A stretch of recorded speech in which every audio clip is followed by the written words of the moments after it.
오늘은 종려주일입니다. 우리는 지금 마가복음을 순서에 따라서 쭉 묵상하고 있는데 또 마침 종려주일 본문입니다. 이럴 때 참 신기합니다. 예수님이 예루살렘에 입성하신 목적이 있지요. 지난 주일에 우리가 같이 배웠습니다. 왜 예루살렘에 올라가셨냐 하면 점령하기 위해서 올라가셨습니다. 그런데 로마 제국처럼 힘으로 점령하는 것이 아니라 사랑과 섬김으로 그리고 평화로 점령하기 위해서 올라가신 것입니다. 그래서 나귀를 타셨습니다. 당시의 역사 기록을 보면 어떤 전령이 한 성에 들어갈 때 전쟁을 선포하기 위해 들어갈 때는 말을 타고 들어갔고, 평화를 제안하기 위해서, 화친을 제안하기 위해서는 나귀를 타고 들어갔다고 합니다. 그래서 예수님이 나귀를 타신 것 그 자체가 평화의 메시지라는 말씀이죠. 성도 여러분, 우리도 이런 예수님을 닮아가길 원합니다. 입만 살아있는 기독교인이 아니라 우리의 삶 그 자체가 언어가 되는, 말이 되는 삶이 되기를 소망합니다. 그래서 우리가 있는 곳에 분쟁이 그치고 우리가 가는 곳에 평화가 임하는 평화의 통로, 평화의 도구로 쓰임받기 원합니다. 자, 그리고 또 예수님이 나귀를 타신, 특별히 새끼 나귀를 타신 이유는 성경의 예언을 이루기 위한 거예요. 자, 오늘 우리 교동문 할 때도 읽었는데요. 스가랴서로 한번 가시겠습니다. 여러분, 스가랴서는 구약 성경의 제일 마지막 책인 말라기 바로 앞에가 스가랴입니다. 마가복음에서 조금만 앞으로 가시면 스가랴예요. 스가랴 9장 9절을 찾으시겠습니다. 슥99.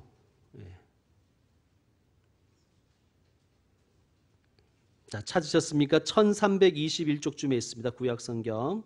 스가랴 9장 9절 시작. 시온에 따라 크게 기뻐할지어다. 예루살렘에 따라 즐거이 부를지어다. 보라, 내 왕이 내게 임하시나니 그는 공의로우시며 구원을 베푸시며 겸손하여서 나귀를 타시나니 나귀의 작은 것 곧 나귀 새끼니라. 아멘. 메시아께서 새끼 나귀를 타고 예루살렘에 입성하리라는 예언입니다. 예수님은 이 말씀을 성취하신 거예요. 말을 타든 고양이를 타든 나귀를 타든 뭐가 그리 중요합니까? 라고 반문하시는 분도 있으실 것입니다. 뭐로 가도 서울만 가면 되지요. 그런데 예수님은 뭐로 가는 것을 싫어하셨습니다. 예수님은 말씀을 그대로 이루시기를 원하셨어요. 사실 예수님이 폼나는 백마를 탄다고 해서 누가 따지겠습니까? 아마 더 환호했겠죠. 그런데 예수님은 새끼 나귀를 타고 입성하셨습니다. 왜요? 하나님의 말씀을, 하나님의 뜻을 이루기 위한 것입니다. 성도 여러분, 우리도 정말 하나님의 말씀 하나라도 하나님의 뜻을 정말 귀하게 여기는 그러한 삶을 좀 살았으면 좋겠습니다. 물론 어떤 분은 이렇게 물으실 분도 있어요. 저는 하나님의 뜻이 뭔지 잘 모르겠어요. 그래서 순종하려고 해도 몰라서 못하겠어요. 이렇게 말씀하시는 분도 있으실 거예요. 그런데요, 물론 우리가 내 자녀를 향하신 하나님의 뜻이 뭘까 이런 걸 잘 모를 때가 있습니다. 물론 지금도 모르죠. 그런데 우리가 확실히 아는 것은 있어요. 하나님은 자녀를 내게 맡기셨고 그 자녀를 믿음으로 양육하기 원하신다는 것은 우리가 그 뜻은 알고 있잖아요. 그러면 이 자녀를 향하신 미래의 뜻을 모른다 할지라도 지금 나에게 원하시는 하나님의 뜻인 믿음으로 양육하는 것은 내가 실천해야 되지요. 그렇습니다. 하나님의 뜻 중에는 우리가 잘 모르는 뜻이 있습니다. 분명히. 그러나 확실하게 아는 것도 있어요.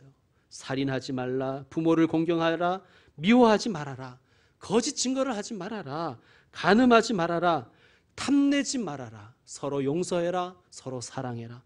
이런 우리가 확실하게 알고 있는 하나님의 뜻은 성실하게 순종하십시오. 우리는 가끔 이런 못된 마음이 있어요. 하나님의 뜻을 모르니까 알고 있는 하나님의 뜻도 나는 안 행할 거야. 여러분, 그것은 참 슬픈 마음입니다. 불쌍한 마음입니다. 여러분, 솔직히 우리가 얘기해 봅시다. 하나님의 뜻을 다 알려주면 실천할 수 있어요? 어떻게 하십니까? 하나님의 뜻을 다 여러분에게 알려주면 여러분은 다 그거 순종하시겠습니까? 알려줘도 순종 안 하실 거잖아요. 그러니까 여러분, 우리는 자꾸만 취사 선택하려는 마음이 있어요. 내 마음에 드는 것, 내 기분에 드는 것, 내 상황과 조건에 따라서 순종도 결정할 때가 너무나 많습니다. 그러나 예수님은 하나님의 말씀, 그 한 말씀 한 말씀을 귀하게 여기신 거예요. 그 말씀이 예수님 마음에 드는가 안 드는가가 중요한 게 아니었어요. 그 말씀 지키기가 쉬운가 어려운가 그런 거 따지지 않으셨어요.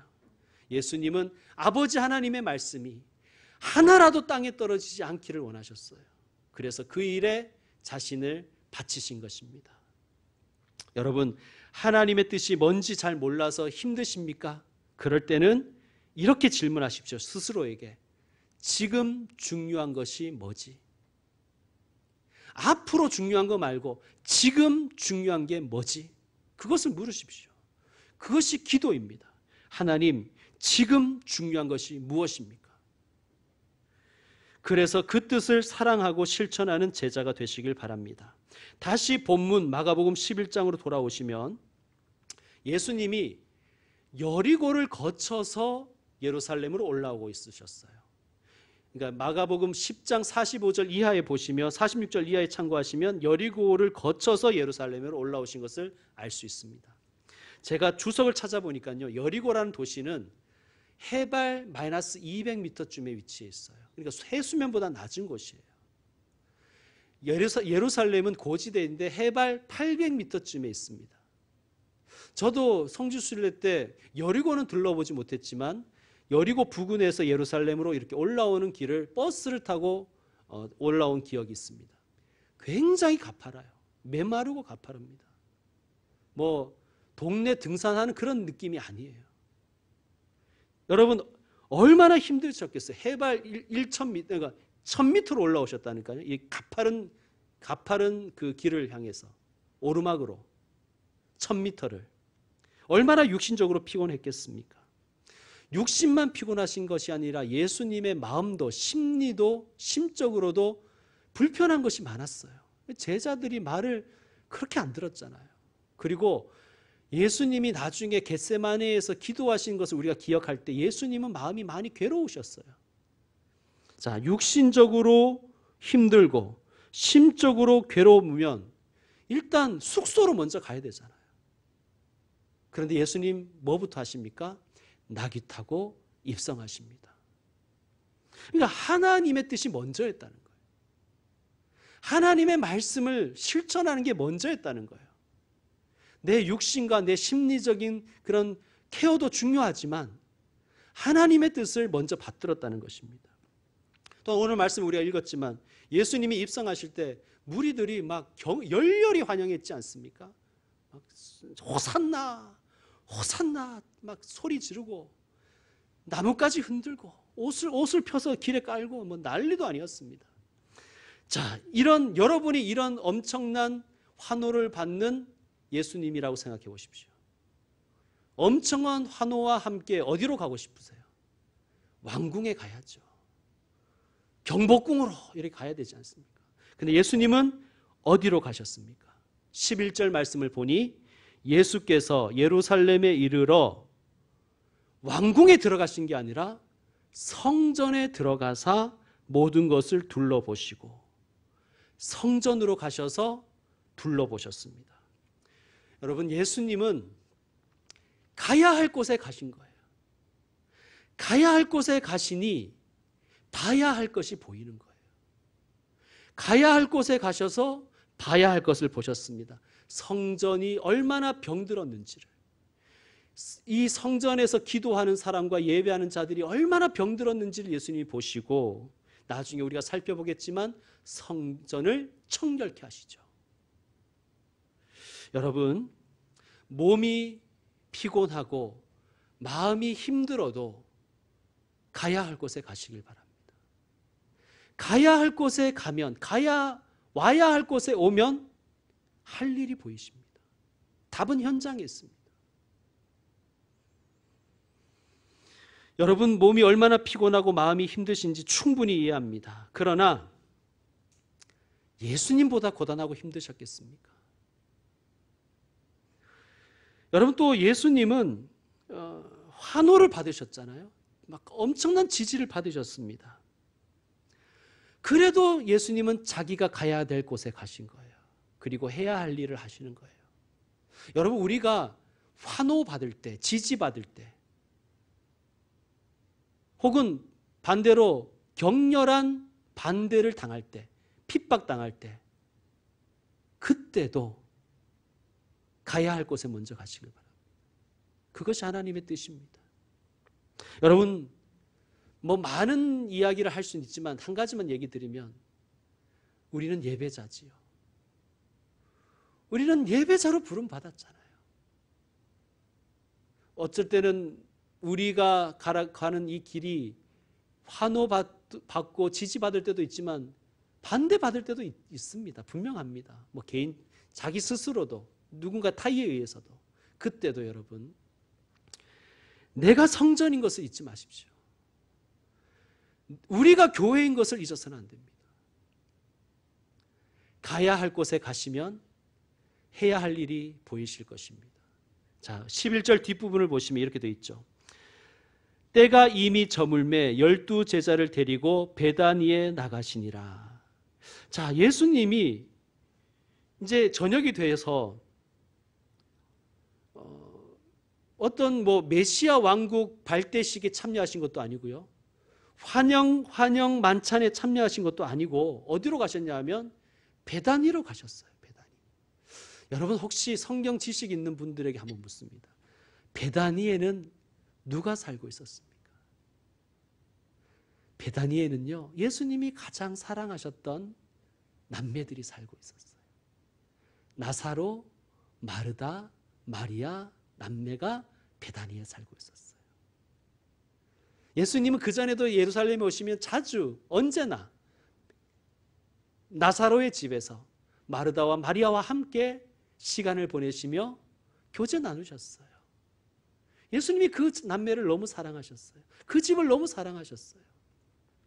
저는 이 마지막 시간에 이제 십자가를 앞둔 예수님이 다른 곳도 아니고 베다니에 가셨다는 것은 참 여러 가지 우리에게 시사점이 있다고 생각합니다. 아마 예수님은 가장 편한 사람들을 만나고 싶었을 것입니다. 위로도 받고 위로도 하시고 격려도 주고 격려도 받기 위해서 사랑의 교제 나누길 원하셨습니다. 저는 이 묵상을 하니까 좀 마음이 뭉클해지더라고요. 여러분, 목회자에게는 편한 교우가 없습니다. 다 시어머니 같고 다 자식 같아요. 아주 묘한 양가의 감정입니다.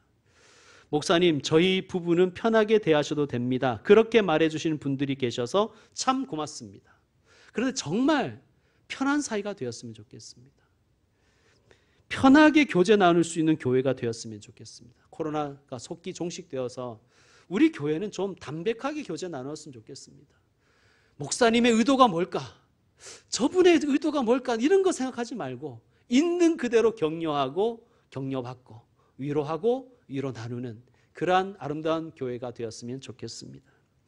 오늘 본문이 우리에게 주는 메시지는 또 이것입니다. 하나님의 뜻을 위해 나아갈 때 하나님께서 길을 열어주신다입니다. 하나님의 뜻을 위해 나아갈 때 하나님이 길을 열어주신다. 자, 예루살렘에 들어가시기 전에 예수님이 벳바게와 베다니에 이르러서 제자 2명을 맞은편 마을로 보내셨어요. 그리고는 이런 말씀을 하시는 거예요. 가면 아무도 타보지 못한 새끼 나귀가 묶여 있을 텐데 그 나귀를 풀어서 데리고 오라는 거예요. 만약 누가 왜 그렇게 하냐고 묻는다면 주가 쓰시겠다라고 하라는 거예요. 그러면 바로 여기로 보낼 것이다. 자, 제자들이 실제로 갔습니다. 갔더니 정말 새끼 나귀가 묶여 있는 거예요. 풀어서 끌고 가려고 했습니다. 그랬더니 어떤 이들이 따지는 거예요. 아마 주인일 수도 있겠고 주인의 친구들일 수도 있겠죠. 왜 그렇게 합니까? 그랬더니 그러자 제자들이 대답합니다. 주가 쓰시겠다. 그랬더니 주인이 허락했습니다. 여러분 이해가 되지 않습니까? 우리가 상식적으로 생각하면 그런다고 보내주는 주인이 어디 있겠어요? 우리같이 그렇게 생각했기 때문에 여러분 하라 앞에 어떤 주석 표시가 되어 있지요. 밑에 내려오면 또는 즉시 돌려보내리라 하라 하시니 라고 주석을 달고 있어요. 그래서 어떤 성경, 표준 세번역이나 공동 번역을 보면 이렇게 해석합니다. 이렇게 번역했습니다. 어느 누가 왜 이러는 거요 하고 물으면 주가 쓰신다고 하라. 쓰시고 나면 바로 돌려보내실 것이다 라고 번역했습니다. 그러니까 조금 더 예수님이 친절하게 얘기하셨다는 것을 부각하기 위한 것이죠. 여러분 그래도 이상하지 않습니까? 아니 왜 그러는 거요? 했더니 주님이 쓰시려고 합니다. 쓰면 바로 돌려보내실 것입니다. 했더니 그 주인이 아이고 그러십시오. 이럴 주인이 어디 있습니까? 세상의 상식으로는 말도 되지 않는 소리 하지 마시오. 이 얼마짜린데 비용이나 지불하시오. 이렇게 얘기하는 게 상식적이잖아요. 그런데요, 이 메시지는 무엇일까요? 하나님은 하나님의 뜻을 이루기 위해서 애쓰는 사람에게 우리가 상상할 수 없는 방법으로 우리의 예상을 뛰어넘어서 논리를 뛰어넘어서 역사하신다는 뜻입니다. 개척하고 1년이 지난 2014년 말에 새해 계획을 세우는 시간이었습니다. 새해 계획과 기도 제목을 이렇게 적고 있었는데요. 하나님이 제 마음에 성전 건축에 대한 마음을 강하게 주시는 거예요. 그래서 그때부터 성전 건축을 위해서 개인적으로 기도했습니다. 성도들에게 말하지도 않고 광고하지도 않고 목회 기도 시간에 이야기도 하지 않았었어요. 그냥 저 혼자 조용히 기도했습니다. 왜냐하면 땅도 없었고 땅이 있어도 땅 살 돈도 없는데 그 얘기해봐야 뭔 소용이 있겠나 싶어서 저는 그렇게 혼자 기도했었습니다. 또 믿음도 별로 없어서 기드온처럼 표징을 구했어요. 하나님, 표징을 좀 주십시오. 제게 임한 이 마음이 정말 하나님의 뜻인 것을 알 수 있는 표징을 좀 주십시오. 그렇게 기도했습니다. 그렇게 기도하던 어느 날 새벽 기도 시간에 바로 이 봉투인데 이 봉투가 올라와 있는 거예요. 건축 헌금 정아무개 권사. 이분은 우리 교회 교인이 아니었습니다. 그냥 새벽 기도회에 오시던 서울에 있는 교회의 권사님이었어요. 이 봉투 안에는 100만 원이 들어있었고 그게 그냥 건축 헌금으로 딱 들어가 있는 거예요. 저는 그분에게 교회를 건축하고 싶습니다. 땅을 좀 알아보러 갑시다. 이런 말을 한 적도 없어요. 제가 그런 말 안 하는 성격인 거 아시잖아요. 모르십니까? 네. 자, 한마디도 안 했습니다. 그런데 그냥 올라온 거예요. 그때 제가 하나님의 표징이라고 생각했습니다. 하나님 이거군요. 그런데 믿음이 부족해서 이거가 좀 부족한 거예요.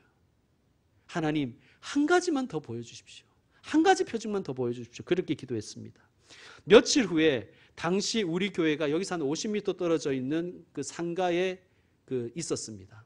그 상가 주인이 지나가는 길에 저를 만났어요. 그냥 우연히 만난 거예요. 근데 그 상가 주인은 부동산도 같이 하고 있었거든요. 대뜸 저에게 이렇게 얘기하는 거예요. 목사님, 땅 사실래요? 좋은 땅 있는데. 이러는 거예요. 여러분 그 사람 불신자예요. 그냥 불신자인데 마음이 좋은 사람이 아니라 불신자인데 굉장히 악한 사람입니다. 겪어보신 분들은 아실 거예요. 세속적이고 탐욕스러웠습니다. 좋은 땅을 저에게 양보할 사람도 아니고 또 그럴 마음이 혹시 있다 해도 제가 돈이 없는 걸 누구보다도 잘 아는 사람이에요. 그렇다고 그 사람이 하나님이 능력 있으니 하나님 믿어보세요. 이런 소리 한 것도 아니에요. 뜬금없이 제게 물었고 저는 어느 땅입니까? 이렇게 되물었습니다. 그랬더니 그 사람이 바로 저와 함께 여기까지 온 거예요. 가봅시다 이래가지고. 그래서 이 땅에 와서 본 거예요. 여러분 제가 그때 저는 바로 여기구나 하는 마음이 이런 느낌이 들어요. 여러분 혹시 이렇게 긴 터널을 자동차로 운전해 가다가 저 끝에 출구가 보이는 그런 경험이 있으시죠? 그런 느낌이 들더라고요. 뚫리는 느낌. 아, 이거구나. 이게 표징이구나. 성도 여러분, 하나님은 교회도 쓰시지만 불신자도 쓰십니다. 저가 그걸 경험했어요. 하나님은 선한 사람도 쓰시지만요, 악한 사람도 쓰시더라고요. 저는 그것을 배웠습니다. 하나님의 뜻을 위해서 기도하며 하나님의 뜻을 좀 이루어 보고 싶어하는 사람에게는, 그리고 노력하는 사람에게는 하나님이 모든 것이 협력하여 선을 이루게 하시는 것을 믿으시길 바랍니다. 주가 쓰신다. 여러분, 이 말씀은요, 하나님이 주인이심을 인정하라는 말씀이에요. 주가 쓰신다는 거예요. 하나님의 주권을 인정하라는 말씀이에요. 여러분, 하나님이 주인 되심을 믿어야, 하나님의 주권을 인정해야 이 괴로운 세상에서 견딜 수 있잖아요. 하나님이 내 가정의 주인이시다, 하나님이 내 가정의 주권자이시다를 인정해야 속 썩이는 가족이 있어도 견딜 수가 있는 것이지 않습니까? 여러분, 요셉이라는 사람을 잘 아실 것입니다. 요셉은요, 형제들에게 배신당했잖아요. 가족들이 그를 노예로 팔아버렸어요. 그리고 노예살이하던 그 집에서도 억울한 누명을 쓰고 감옥에 갔습니다. 감옥에서도 믿었던 사람들이 등을 돌린 사건도 있었습니다. 얼마나 힘들었겠어요. 얼마나 괴로웠겠어요. 여러분, 여러분이 입장을 바꿔놓고 이런 요셉의 입장이었으면 형들을 용서할 수 있겠습니까? 아니, 세상을 용서할 수 있겠어요? 하나님을 용서할 수 있겠습니까? 믿어봐야 뭐 소용없다, 이렇게 생각하지 않겠습니까? 그런데 요셉이 나중에 형들을 만난 자리에서 이런 고백을 하는 거예요. 창세기 45장 5절에 보면, 당신들이 나를 이곳에 팔았다고 해서 근심하지 마소서, 한탄하지 마소서. 그 다음이 중요한데 이런 말을 하는 거예요. 하나님이 생명을 구원하려고 나를 당신들보다 먼저 보내셨습니다. 여러분, 따라해 봅시다. 하나님이 생명을 구원하시려고 나를 보냈습니다. 여러분, 이게 요셉의 고백인 거예요. 요셉이 첫째로 뭘 고백하냐면 하나님이 주어입니다. 하나님이 나의 주인이시라는 거예요. 지금 이 문장의 주어가 하나님이잖아요. 요셉이 그 힘든 시간, 그 억울한 시간을 견딜 수 있었던 힘의 근거는 하나님이 나의 주인이심을 믿었기 때문입니다. 하나님이 주권자이심을 인정했기 때문입니다. 또한 이렇게 고백하잖아요. 생명을 구원하려고. 주권자 하나님은 목적이 있으시다는 거예요.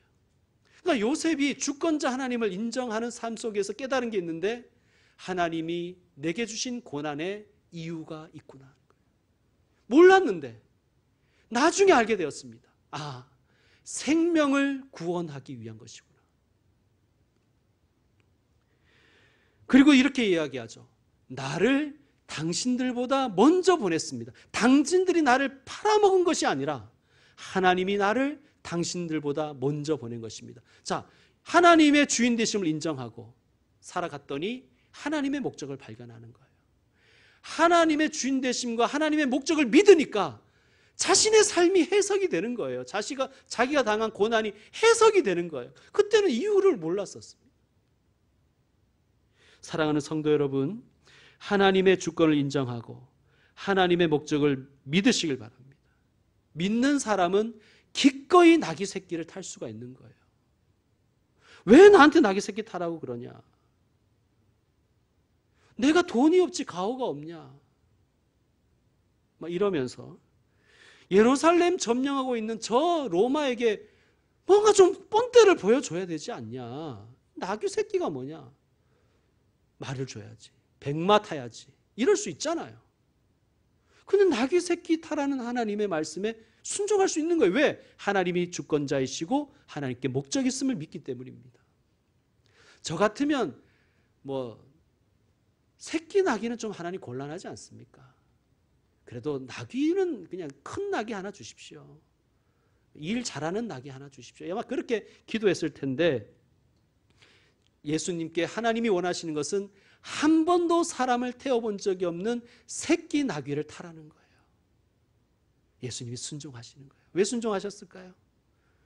주되심을 인정하고 하나님의 주되심을 인정하고 하나님의 목적을 믿었기 때문입니다. 생명을 구원하시려. 기억합시다. 하나님은요, 경력자와 능력자만 쓰시는 게 아니에요. 하나님이 나의 경력과 능력을 쓰시는 건 맞아요. 근데 그것은 교만할 거리가 아니라 감사해야 될 거리인 거예요. 오히려 하나님은 수많은 능력자들과 수많은 경험자들 가운데 나를 택해서 쓰신 것에 대해서 감사할 수가 있어야 돼요. 그리고 더 중요한 것은 내가 비록 능력 없을지라도, 내가 비록 경험 없을지라도 하나님은 나를 사용하시기 원하신다는 것을 우리는 믿어야 됩니다. 여러분, 힘도 없고 요령도 없는 나귀였잖아요. 나귀 새끼. 한 번도 사람을 태워본 적이 없는 나귀 새끼였어요. 이걸 타셨다는 것은 제자들에게 뭔가 메시지를 주는 게 아니었겠습니까? 제자들이 지금 요령도 없고 미숙한 나귀 새끼 같잖아요. 철부지들. 얼마나 미성숙했습니까? 예수님의 뜻에 대해서는 관심도 없었고 이해하려고도 하지 않았어요. 그냥 예루살렘에 올라오면 네가 오른쪽에 앉냐, 내가 오른쪽에 앉냐, 뭐 한 자리 차지할 마음밖에 없었습니다. 그런 제자들을 버리지 않으시고 끝까지 데리고 오셔서 사용하시고 그리고 앞으로도 사용하시고 싶어 하시잖아요. 예수님이 나귀를 타신 것은 제자들에게 이런 말씀하시는 것 같아요. 제자들아, 난 너를 쓸 거야. 내가 미숙하고 네가 아직 서툴지만 난 널 쓰길 원해. 너와 함께 하나님의 나라를 세워갈 거야. 지난 주일에 교회 청소가 끝나고 아이들이 드럼을 쳤습니다. 제가 너무 기쁘고 반가웠습니다. 왜냐하면 제가 한 번씩 얘기했는데 저에게 기도 제목이 있는데 그 중에 하나가 하나님, 우리 교회 자녀들이 우리를 이어서 교회의 일꾼이 되기 원합니다. 우리는 어릴 때 교회가 너무 좋았고 교회가 너무 사랑스러웠고 교회에서 우리는 위로받았고 배우고 힘없고 즐거웠습니다. 우리 아이들도 그랬으면 좋겠습니다. 하나님, 우리 아이들이 예배의 연주자, 인도자, 싱어, 찬양 인도하는 그런 찬양팀이 되게 해주십시오. 제게 기도 제목이에요. 정말 제 기도 제목입니다. 여러분 아시는 분은 아실 것입니다. 서툴죠. 우리 아이들이 서툴죠. 그러나 주가 쓰시겠다 하십니다. 그게 중요한 거잖아요. 여러분, 하나님은요, 서툼도 사용하시는 거예요. 예수님이 어린 나이에게 만약에 말을 건넸다면 아마 이런 말 하셨겠죠. 나귀야, 너 힘이 없지? 너 아직 어리지? 너 아직 서툴지? 하지만 난 너를 택했어. 너를 타고 갈 거야. 너를 쓸 거야. 너에게 나를 맡길 거야. 예수님이 아마 나귀에게 그렇게 말씀하셨을 것입니다. 자, 여기에 있는 우리 청소년들, 여러분, 하나님의 예배의 도구자가 되십시오. 그것을 사모하십시오. 하나님이 쓰십니다. 하나님이 잘한 최고의 연주자만 쓰시는 게 아니에요. 여러분 모두가 예배의 도구가 되기를 기도하겠습니다.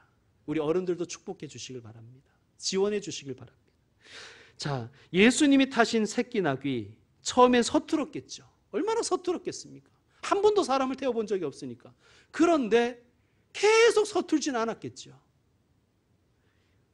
이 나귀가 한 걸음 한 걸음 걸으면서 아마 힘도 붙고 요령도 생기고 경험도 붙었을 것입니다. 그리고 아마 추측건데 이 나귀는 잘 자라서 튼튼하고 아주 능숙한 일 잘하는 나귀가 되었을 것입니다. 어른들에게도 부탁합니다. 가끔 제가 주의 일을 부탁하면 이렇게 완곡하게 정중하게 거절하시는 분들이 있어요.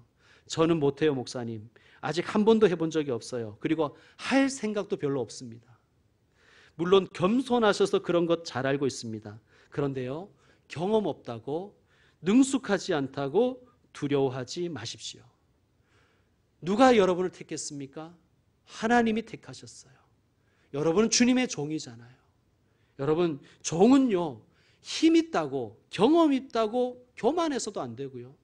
종은 힘이 없고 경험 없다고 지레 포기하거나 시도조차 하지 않으면 안 됩니다. 좌절해서도 안 됩니다. 중요한 것은 누구를 태우고 가느냐가 중요한 거예요.